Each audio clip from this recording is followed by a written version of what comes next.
నీ తల్లి మొగుడిచ్చాడా? నీ అమ్మమ్మ మొగుడిచ్చాడా? నీ నాన్నమ్మ మొగుడిచ్చాడా? సైకో నా కొడుకు. ఒరే జగన్మోహన్ రెడ్డి, నీకు పుట్టిన పిల్లలు నీకు పుట్టలేదురా అంటాడు వీడే. అప్పుడు నువ్వేం చెబుతావు సమాధానం? నీ పిల్లలు DNA వేసి వాళ్ళ మెల్లో వేసి వీళ్ళు నాకే పుట్టారని రుజువు చేసుకుంటా. గుర్తుపెట్టుకోండి, మీలో ప్రతి ఒక్కడు నన్ను చంపమని నా కాళ్లు పట్టి వేడే వరకు హింసించి చంపుతా.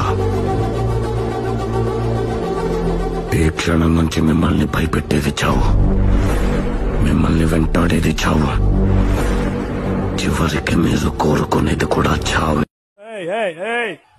తమిళ్లో వద్దు.